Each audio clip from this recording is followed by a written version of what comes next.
Imagine a big explosion as you climb through 3,000 feet. Imagine a plane full of smoke. Imagine an engine going clack, clack, clack, clack, clack, clack, clack. Sounds scary. Well, I had a unique seat that day. I was sitting in 1D. I was the only one who could talk to the flight attendants. So I looked at them right away, and they said, no problem, we probably hit some birds.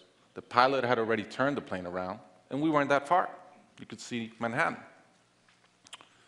2 minutes later, 3 things happened at the same time.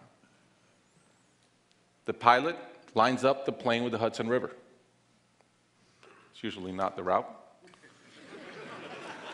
He turns off the engines. Now imagine being on a plane with no sound. And then he says 3 words, as unemotional 3 words as I've ever heard. He says, brace for impact.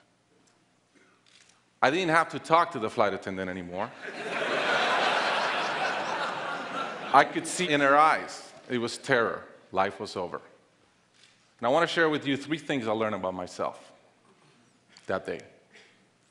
I learned that it all changes in an instant. We have this bucket list, we have these things we want to do in life, and I thought about all the people I wanted to reach out that I didn't, all the fences I wanted to mend, all the experiences I wanted to have and I never did. As I thought about that, later on I came up with a saying, which is, I collect bad wines.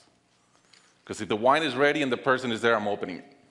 I no longer want to postpone anything in life. And that urgency, that purpose has really changed my life. The second thing I learned that day, and this is as we clear the George Washington Bridge, which was by not a lot, I thought about, wow, I really feel one real regret. I've lived a good life.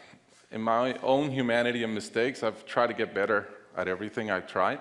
But in my humanity, I also allow my ego to get in. And I regretted the time I wasted in things that did not matter with people that matter. And I thought about my relationship with my wife, with my friends, with people. And after, as I reflected on that, I decided to eliminate negative energy from my life. It's not perfect, it's a lot better. I've not had a fight with my wife in 2 years, it feels great. I'm no longer trying to be right, I choose to be happy. The third thing I learned, and this is as your mental clock starts going 15, 14, 13, you can see the water coming, I'm saying, please blow up. Right? I don't want this thing to break in 20 pieces like you've seen in those documentaries. And as we're coming down, I had a sense of, wow, dying is not scary. It's almost like we've been preparing for it our whole lives. But it was very sad. I didn't want to go. I love my life.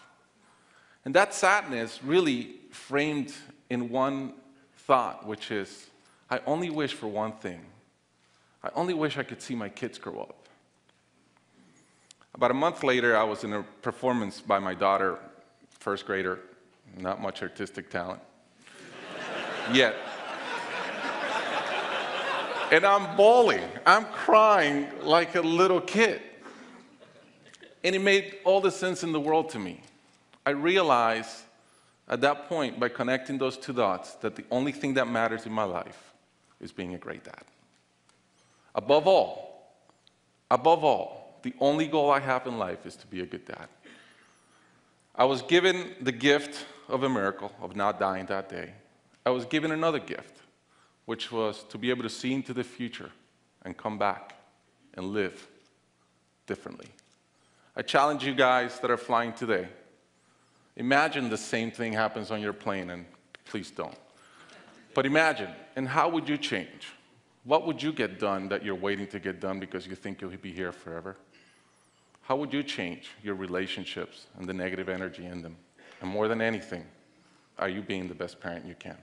Thank you.